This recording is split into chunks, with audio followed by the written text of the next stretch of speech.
Good evening. Welcome to the November 7th, 2022 Dunbar City Council meeting. Steve, would you do our invocation for us? Father, we thank you for the privilege that we have to bow before you in prayer. We thank you for the men and women who are here this evening and represent the city and visitors we have. We pray, Lord, that you give us wisdom in every decision that's made, that we would honor you. Thank you for all that you've done for us. Thank you this week for our veterans that we honor, and we just pray, Lord, that we'd always be found pleasing you. These favors we ask, Lord, in your blessed holy name. Amen. Betty, would you give us the Pledge of Allegiance for us, please? I pledge allegiance to the flag of the United States of America and to the republic for which it stands, one nation, under God, indivisible, with liberty and justice for all.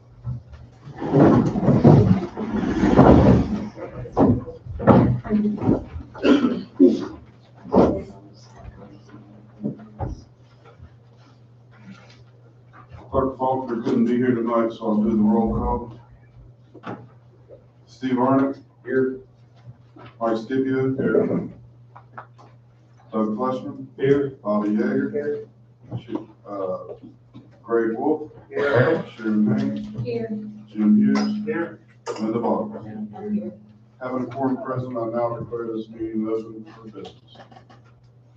Next item on the agenda is the approval of the minutes for the October 17th, 2022 meeting. So moved. Second. Have a motion on the floor by Greg Wolf, seconded by Doug Fleshman to approve the minutes as written October 17th, 2022. Is there any questions, comments, or concerns? All those in favor say aye. Aye. All those opposed? The ayes have it. Next item on the agenda is the invoices submitted for payment of $62,623.18. So moved. Second.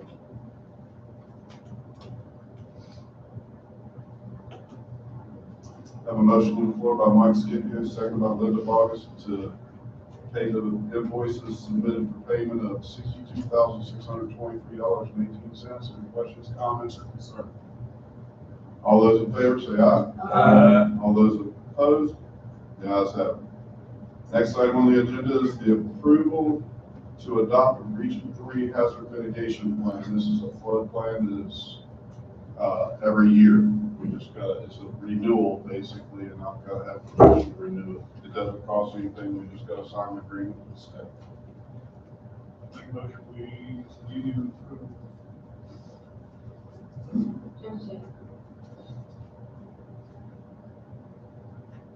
Have a motion on the floor by Mike Scipio, seconded by Sharon Haynes to allow me to approve or adopt the Region 3 hazard mitigation plan. Any questions, comments, or concerns? All those in favor say aye. Aye. All those opposed? The ayes have it. Next item on the agenda is the approval of the asbestos removal for 1256 West Virginia Avenue, final. So moved.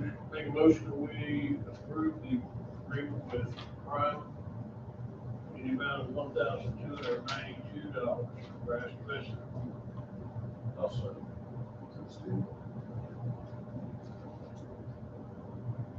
I have a motion on the floor by Mike Scipio, seconded by Steve Arnott to award the asbestos removal bid to Prime for $1,292 to remove the asbestos on 1256 West Virginia Avenue. Any questions, comments, or concerns? All those in favor say aye. Aye. All those opposed? The ayes have it. Next item on the agenda is the approval of the payment to the Regional Intergovernment Council for our yearly membership of $1,835.53. Move that we pay the invoice for $1,835.53 to get Dunbar renew the Regional Intergovernmental Council membership. I'll second. I Have a motion on the floor by Dunbar, seconded by Greg Wolf to approve the payment of $1,835.53 to the Regional Intergovernmental Council for our yearly membership. Any questions, comments, or concerns? I do have a comment. This is the Regional Intergovernmental Council is the ones that helps us with the streetscapes and the sidewalks and different things. So it is a good membership to be part of. So if there's no questions, comments?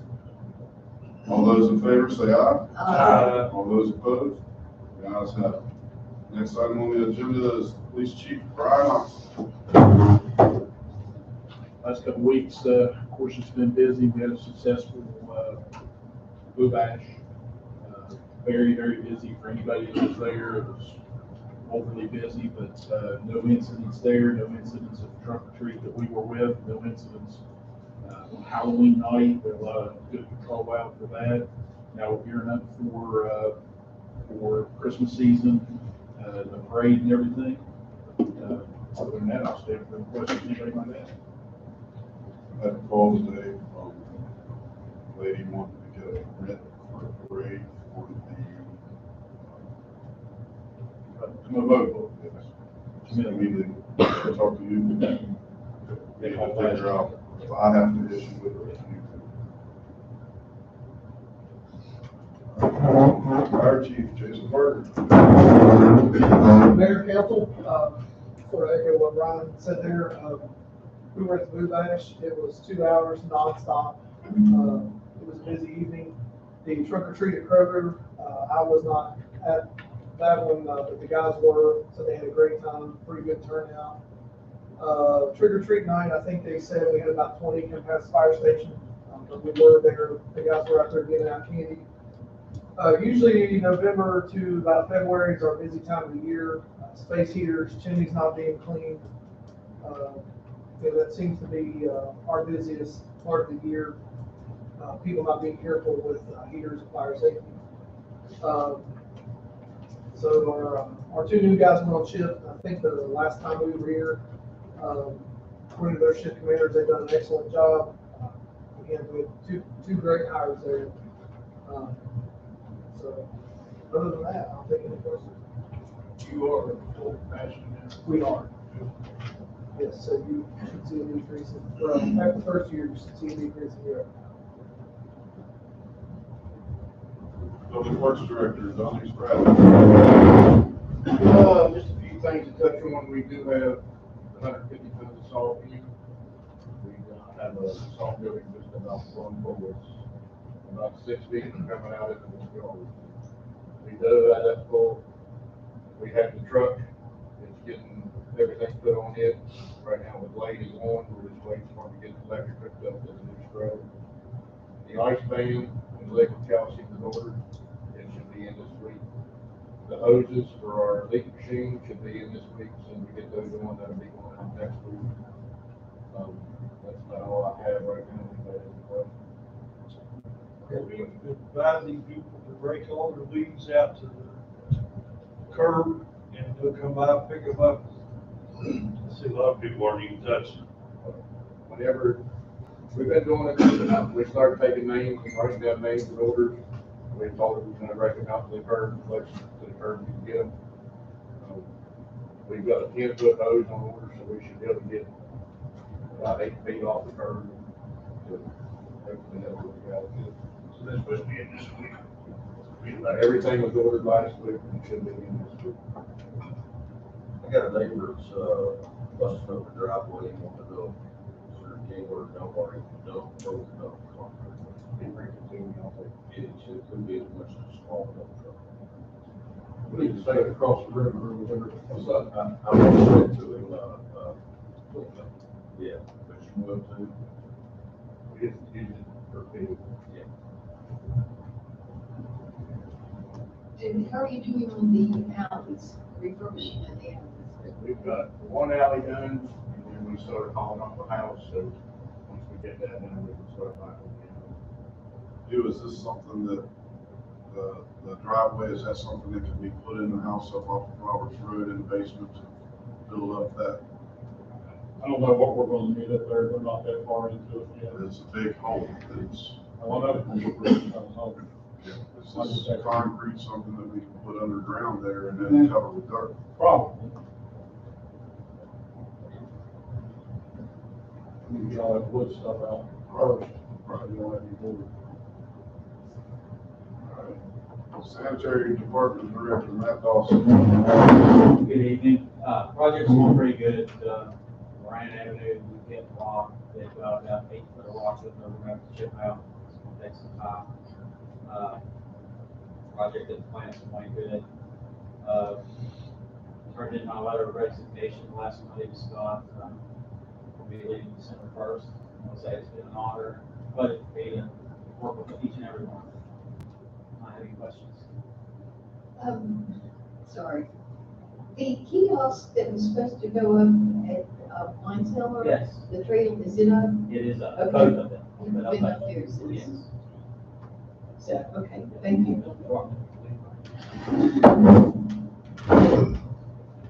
Building Inspector Keeley. Need the mayor, council, citizens. Like I said earlier, finance, Mark Road is almost done. Put the last drop inlet in Wednesday. And put in about 10 feet pipe to connect them. And then we'll be dressing everything up. So he hopes to be out of there next week, mid next week. Still, I'll get hold of Prime Insulation tomorrow and tell them to go ahead and notify the state that they've got the bid on this from 1256, because there's a 10-day wait between when you notify them and when you actually go in and remove the asbestos. That'll give us time for that heat to come back through, hopefully, and not when it started anyway. And then get that demoed. Still waiting on the deed for 135 Dunbar Avenue from the auditor's office. We have 135 and 137 side by side to tear down.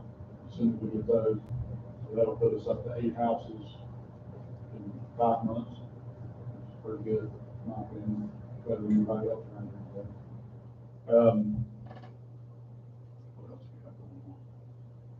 That's about it for right now. We don't have any other large projects. We're just trying to wrap some stuff up. Roberts Road, Matt's got the excavator up there, and we're using our drivers and one of his drivers to haul. So hopefully that'll be out soon. And the other half of the deed to it is we should have this week. So we can go ahead and finish tearing the rest of that property down and get it all done. But I hate to say this now, but we need a dump truck, a big dump truck. If we're going to keep doing this stuff, we need a big dump truck. I will. I just ordered one, it's due. That's not a big dump truck. No, we need a tandem axle.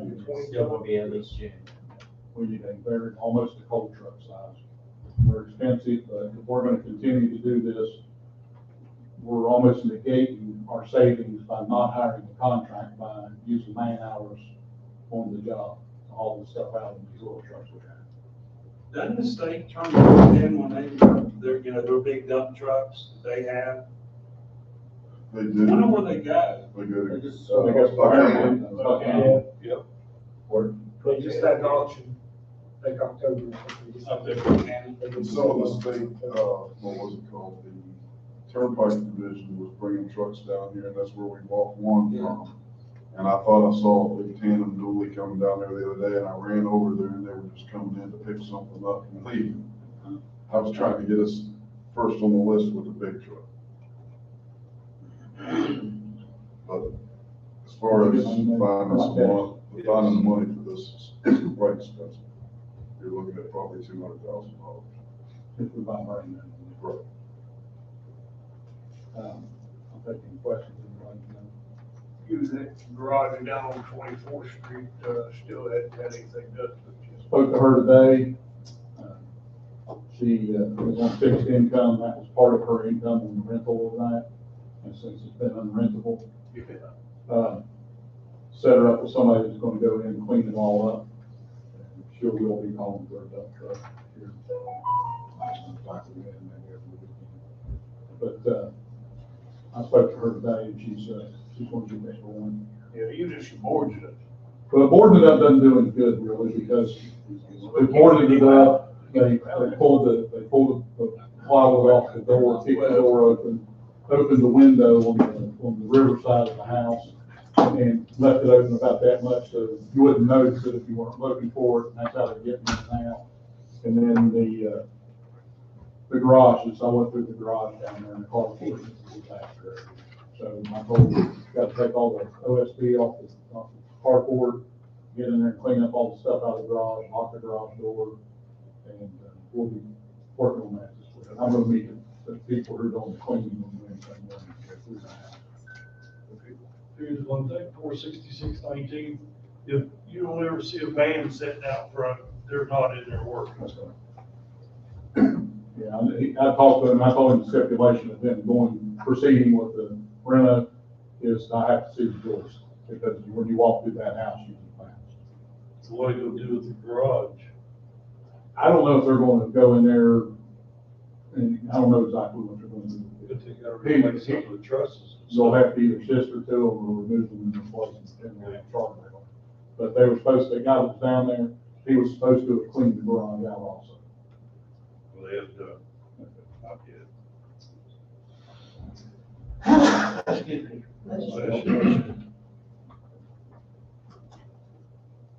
Parks and Recreation Director, Jesse Madden. Good evening. We had 2 events this month, and Kim, I gave you the numbers for the health fair that the seniors had downstairs, and for some, it escapes me, Linda, help me remember what that was. It was several. It was a big turnout that was very successful with that. They did all kinds of tests out, battery of tests there, and a lot of information on handouts was very helpful. And I'm sorry, I can't remember what the number was that she gave me. She wasn't in today, so I didn't ask her. I didn't ask her, but it was a real big turnout there, and it was real successful. And so if COVID breaks out in that area in Dunbar, it's not our fault. Right, blue shots and everything. You walked in, you got shot. Yeah, single everything that they had there, so. And also the Boo Bash that the fire and the police department spoke about, it was a big success. The numbers were staggering. From what I understood, that some of the estimate, which wasn't an over exaggeration, was around 23 to 2,500 people. And so it was very successful. During that time for the kids there, we gave out over 720 bottles of water, 540 hot dogs, over 18 bags of popcorn, sharing. 1,800. Yeah, 1,800 bags rather, I'm sorry. Yes, sir. Yeah, it was enormous. We had up to almost 20 gallons of Kool-Aid using the smaller cups. We had well over $3,000 in candy that was actually purchased, plus the candy that was actually donated. We had face painting there, DJs, inflatables, climbing walls. And the volunteers is what really kicked this. It was such a big event that that one person or one department could not handle it. And to all the volunteers, from everyone that was in this room, people that weren't here now that was there, a lot of the city people, the churches, the organizations, it was just a big success because of thanks to all of them. And we saved money on advertising because we haven't advertised the last 2 years because we went to the schools and talked to them. And I think that's proof that we didn't need it. So we saved a lot of money there on advertising, probably around $2,000 there for that, for the newspaper, radio, that things that we no longer are using. So, and went off without a glitch, I really feel like. And, but we've had a couple of meetings about it to determine what we can do to streamline it more so and do some things, and we'll be able to vote those on next year. Very done. All right. Anybody out there in the public have any questions, comments? I actually have a comment. I'd like to speak to someone about figuring out how I can get a porch on the front of my house. So We have already addressed with him. we can talk. That's the only reason I showed up. Yeah. Thank you. Anybody else? All right. How's the Christmas parade coming? How many floats or entries? Right now, currently, we have about 63 current actual exhibits, either marching bands, floats, bands, trucks, and what have you. And then what happens on the night of 30 to 50 show up on top of that? Yeah. A lot of people, that's just the ones we have confirmed. All right, Steve? I think all my questions have been answered. Mike Skipper? The only thing I am, I think it's Greg, was it 1604 Myers Avenue, that big tree bush there? Yeah, 1605. Five, that's out on the sidewalk, hanging in the street. We were supposed to have something done to the last council meeting. We just need to get in citations. We need to get a court order, and you get with Brian about that. Yep. Get the court order done. Trish should have it already. She might want to turn it in, so we know that's a problem, property. That's all. Doug? The only thing I have is the dead tree at the cemetery. They marked it, but does anybody know when they will cut it down? Well, they were gonna charge us, one guy wanted $2,000 for it, and the other guy wanted like $800. It's two dead trees, where they gonna do it? We'll be able to do it ourselves. It's just But get it this is house. will be done. Yes. Okay. Anything else? That's all. Bob? Greg? I'm good, just thank our department heads for the great job they're doing. Jim? Same thing on what Craig said. Up there on Marks Road, the guys are doing a great job putting all that stuff in. But when we get done, is there anywhere we can get a tree trimmer up there and clean up all the trees that are down and nasty? And Tracy brought his sidearm mower up there and ran down the hillside and cut everything back. But we do have it's not our property. It's one of those things, people see it on the map and they think they're getting this great piece of property, but actually. is there one tree overhanging the road that everybody keeps complaining about? There's a bunch of them there that are ash trees that we probably just need to cut, we probably just need to block the road off for a little while and go up there with the chainsaw and knock them all down and drag them out. I mean, just like you probably got equipment up there to go and get cleaned up, because it used to look really good, now it's kind of looking rough. So they're all dead ash trees. Who got the mouse? King Jack. His brother. Yeah. Or his son. His son. Yeah. All right. Sharon? Okay. Linda? I took care of it with all the department heads, so thank you very much. All right, so tomorrow's election day, Yes. and I want to make sure you all go out here and vote. And as you've heard the topics back and forth between the governor and the legislature, if the amendment 2 passes, it's going to pull about $1.5 million out of the city of Dunbar's hands and put it in the state's hands. If the state gets a hold of it, they could decide that Welch needs the money more than we do, and they could send the money to Welch instead of using the money here. If we keep it in the county, at least the county commission divvies out 1.5 million to us, and then if there's extra, they hand it off to us in police and fire funds. So I'm asking you personally, and this is not a political deal at all, but I'm asking you personally to vote no on Amendment 2. Amendment 4 is the same way. It takes the control of the county school boards and transfers it to the state. And then the state decides where they're going to build the next school or put the next money in. And the legislature could decide that hey, we don't want to put it in Dunbar, Kanawha County, we want to put it in Mingo County. So I'm asking you personally, again, not with any political affiliation at all, that we probably ought to make sure that we vote no on number 4. So with that said, we have a vacate or a holiday on Friday for the veterans, Veterans Day, and Charleston's having a Veterans Day parade. Maybe someday I might challenge somebody to put on a Veterans Day parade. Bigger and better, huh? Yeah. Christmas tree lighting is on the Thursday before, what is the date? December 1st. And it's going to be about 6, right out here in front of the library. We're going to move the tree over there. The tree that we're looking at getting is about 30 foot tall. It's going to be the bigger and better. The next night will be the Christmas parade, bigger and better. And as anybody that knows me has always heard, bigger and better. Every time we get something going, it's bigger and better. And that's what we're going for. So with that being said, Mr. Mayor, for the good of the order, if there's no other city business, I move that we adjourn this meeting.